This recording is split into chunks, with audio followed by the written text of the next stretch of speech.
অনেকেই বলেন ব্রয়লার মুরগি রান্না করলে নাকি খেতে মজা হয় না, তবে আমার এই রেসিপিতে যদি একবার বাড়িতে ট্রাই করেন তাহলে হাত চেটেপুটে খাবেন, এটা এতটাই মজার হয়। আজকে আপনাদেরকে সঠিক নিয়মে আর সেরার সাথে ব্রয়লার মুরগি ভুনা করে দেখাবো, যেভাবে মুরগি ভুনা করলে আপনারা রুটি, পরোটা, সাদা ভাত, পোলাও যে কোনো কিছু দিয়েই খেতে পারবেন। তো শুরুতেই মুরগিটাকে কেটে ভালোভাবে ধুয়ে পরিষ্কার করে নিয়েছি। একটু শুকনা মরিচের গুঁড়া আর লবণ দিয়ে মুরগিটাকে মেখে রেখে দিব প্রায় 10 মিনিটের জন্য। কিছুক্ষণ মেখে রেখে দিলে কিন্তু চিকেনের ভিতরে ঝাল লবণটা খুব ভালোভাবে ঢুকে যায় এবং এভাবে একটু ভেজে নিলে কিন্তু খেতে বেশ ভালো লাগে। এখন আমি এখানে একটা গরম মশলা তৈরি করে নিচ্ছি। তার জন্য শুকনা মরিচ, দারুচিনি, এলাচ, লবঙ্গ একটু হালকা করে ভেজে তারপর ব্লেন্ডারে গুঁড়া করে নেব। এটা আমি পরবর্তীতে ব্যবহার করছি। এখন আমি চিকেনের পিসগুলোকে একটু হালকা করে ভেজে নেব। তেলের মধ্যে কিন্তু একদম অল্প তেল নিয়েছি, আর এভাবে তেলের মধ্যে হালকা করে ভেজে নিলে কিন্তু চিকেনটা রান্নার সময় একদম খুলে যায় না আর খেতেও বেশ ভালো লাগে। তো এভাবে আমি প্রত্যেকটা চিকেনকে একটু উল্টে পাল্টে ভালো করে ভেজে নিচ্ছি।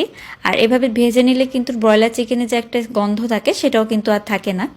তো ভাজা হয়ে গিয়েছে, দেখতে পাচ্ছেন কেমন ভেজে নিয়েছি। এখন তুলে নিয়ে আমি এখানে গোটা গরম মশলা আর তার সাথে গোটা জিরা দিয়ে একটু তেলের মধ্যে ফোড়ন তুলে নিচ্ছি। আর তারপর দিয়ে দিব একটুখানি তেজপাতা, মানে এখানে একটা তেজপাতা নিয়েছি। পেঁয়াজ কুচি দিয়ে দিলাম। এখন এই পেঁয়াজ কুচিকে এই গরম মশলার সাথে খুব ভালো করে কিছুক্ষণের জন্য একটু লাল লাল করে ভেজে নিয়ে পেঁয়াজ বাটা দিয়ে দিচ্ছি। যেহেতু আমি মুরগি ভুনা করছি তাই পেঁয়াজ বাটাটা ব্যবহার করছি, এতে করে কিন্তু মুরগি ভুনা খেতে ভালো লাগবে। তো পেঁয়াজ বাটাটাকে খুব ভালো করে একটু ভেজে নিতে হবে যতক্ষণ না পর্যন্ত এই কাঁচা গন্ধটা চলে যায়। তারপর আমি এখানে দিয়ে দিব জিরা বাটা হাফ চা চামচ পরিমাণে, 1 চামচ পরিমাণে দিয়ে দিচ্ছি এখানে আদা বাটা এবং প্রায় 2 চা চামচের মতো দিয়ে দিব রসুন বাটা। মুরগি রান্নায় আমি রসুন বাটার পরিমাণটা একটু বেশি দিই। আর তার সাথে 1 চা চামচ পরিমাণ দিয়ে দিলাম এখানে ধনিয়ার গুঁড়া, আপনারা চাইলে ধনিয়া বাটাও দিতে পারেন। তো মশলাটাকে ভালো করে একটু কষিয়ে নিয়ে তারপর দিয়ে দিব শুকনা মরিচের গুঁড়া। মরিচের গুঁড়াটা যদি এই তেলের মধ্যে একটু ভেজে নেন তাহলে কিন্তু চিকেন ভুনা রান্না অনেক সুন্দর একটা কালার আসে। আমি সবসময় এভাবেই রান্না করি।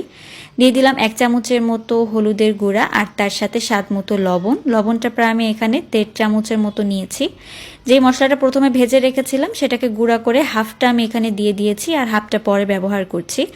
তো এবার কিন্তু খুব ভালো করে মশলাটাকে কিছুক্ষণের জন্য কষিয়ে নিতে হবে। তারপর আমি ভেজে রাখা চিকেনগুলোকে দিয়ে দিচ্ছি। এখন এই চিকেন সহকারে মশলাটাকে ভালো করে কষিয়ে নিতে হবে যতক্ষণ না পর্যন্ত উপরে তেলটা ভেসে ওঠে। একটু সময় নিয়ে কিন্তু ভাজতে হবে। যেহেতু চিকেনটাকে শুরুতে ভেজে নিয়েছি তাই মশলাটা কিন্তু যাতে ভিতরে ভালোভাবে ঢুকে যায় এজন্য কিন্তু ভালো করে চিকেনটাকে ভুনা করে নিতে হবে। তারপর আমি এখানে দিয়ে দিচ্ছি পরিমাণ মতো পানি চিকেনটা সেদ্ধ হওয়ার জন্য। যেহেতু আমি ভুনা তৈরি করব, কোনো ঝোল রাখবো না, তাই এখানে পানিটা কিন্তু বুঝে দিয়েছি চিকেনটা ভালোভাবে যাতে সিদ্ধ হয়ে যায় এবং পানিটাও শুকিয়ে যায়। তো এখন ঢাকনা দিয়ে অনেকক্ষণ প্রায় রান্না করে নিয়েছি, চিকেনটা ভালোভাবে সেদ্ধ হয়ে গিয়েছে। বাকি যে ভাজা মশলাটা ছিল সেটা এখন আমি এখানে দিয়ে দিচ্ছি। আর মশলাটা দিয়ে দেওয়ার পরে আরও একবার একটু নেড়েচেড়ে মিলিয়ে নিচ্ছি মশলাটাকে। এখন আর ঢাকনা দিব না, জাস্ট ঝোলটা কমে আসা পর্যন্ত অপেক্ষা করব। একটু ভুনা ভুনা হয়ে আসলেই দেখতে পাচ্ছেন আমার এই চিকেন ভুনা কিন্তু একেবারেই রেডি। আর এটা খেতে এত মজা হয়, আপনারা রুটি, পরোটা, সাদা ভাত, পোলাও যে কোনো কিছু দিয়ে কিন্তু খেতে পারবেন। আশা করি রেসিপিটি অনেক ভালো লেগেছে, সবাই ট্রাই করবেন। আল্লাহ হাফেজ।